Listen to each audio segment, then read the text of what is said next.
There's a recognition that things cannot grow unless there's new innovations. As it relates to entrepreneurs, and I'm a coach to entrepreneurs, people ask me the question, what is the biggest obstacle that actually prevents entrepreneurs from being innovative? And I would say there isn't one answer, there's actually two. And one of them is that they feel the need when they come up with a new idea to first of all ask for permission of other people about whether they can actually move forward on this new idea. And the second part of that is when they've got, asking permission, if they don't get the approval and support of other individuals to move forward, then they won't move forward with it. So in essence, they can't think creatively, and they can't make decisions and take action and communicate. And the reason is because they feel the need to actually get other people's permission, encouragement, and support. And I just like to remind them that the very fact that they're actually an entrepreneur would not be approved of by most people, and that in fact their very entrepreneurial life started by doing something that the vast majority of people don't think is really a good way to approach your life. In other words, to give up financial security of having a steady job, of having a steady salary, and going out into the marketplace and taking the risk that you're going to be smart enough and you're going to be courageous enough that you're going to be able to generate your own income, that you're going to have ideas and you're going to find a way of creating value that will actually not only allow you to survive in the marketplace, but actually to thrive more than you could have if you were actually being paid by someone else in an employment situation.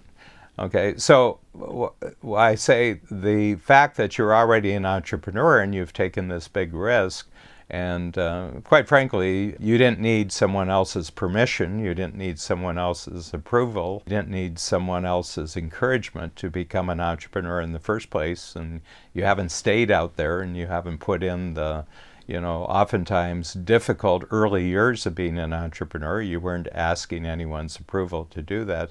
So why suddenly, when you get a new idea, do you switch back as if you need someone's approval? And if you look at the really great innovators, and just going in recent time to the technology-based entrepreneurs, the pioneers like the ones who created Microsoft and Apple Computer and Facebook and Google. Well, they didn't ask anybody's permission to do this before they started. They just went out and did it. And then they tested to see that what they had created was actually creating value, and they took a lot of advice from potential customers. So they didn't ask their parents whether they thought it was a good idea, or the person they're married to, or the people who are working for them, or their college friends, or people they play golf with. They actually just went out into the marketplace and they actually just asked people who would be potential buyers, would you pay me for this new thing? And they were open to actually receiving the feedback, and in some cases the person says, yeah, I really like this, but there's a few changes I would like, and then they would make the changes and come back, and the person said, yes, I'll pay you for this. Well, that's real knowledge. That's knowledge that really grows in innovation. But the vast majority of people, the person who would actually write the check for the innovation is actually the last person they would ever ask for advice on whether it's actually a good idea, or it actually the thing that they're proposing actually creates new value. But instead they ask everybody else, and for the most part everybody else will discourage you from having a new idea, because for one thing they don't want to see you differently from the way they've always known you.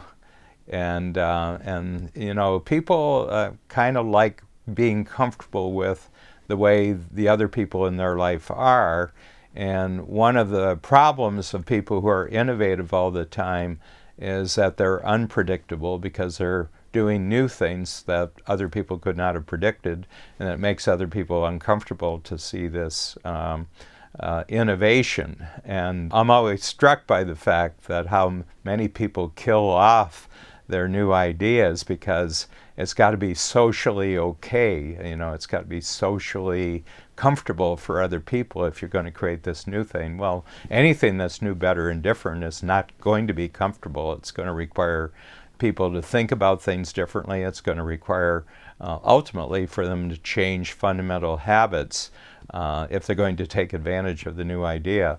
And so I would say it's, you know, to circle back to where I started with this, I would say it's this desire to be innovative is overpowered by the desire to be acceptable. Yeah, it's overpowered by the desire to be to make other people comfortable. And if you are an entrepreneur, right off the bat, you're probably going to make people uncomfortable. So you might as well go all the way. I mean, if you've already started on the path of making people uncomfortable, so why not go 100% all the way and use your entrepreneurial decision and freedom that you've given yourself as an entrepreneur to go 100% and start becoming very, very innovative, and stop worrying about making other people comfortable, making them pleased with you, and just focus on creating great value for lots of great new people that you're actually going to meet in your life.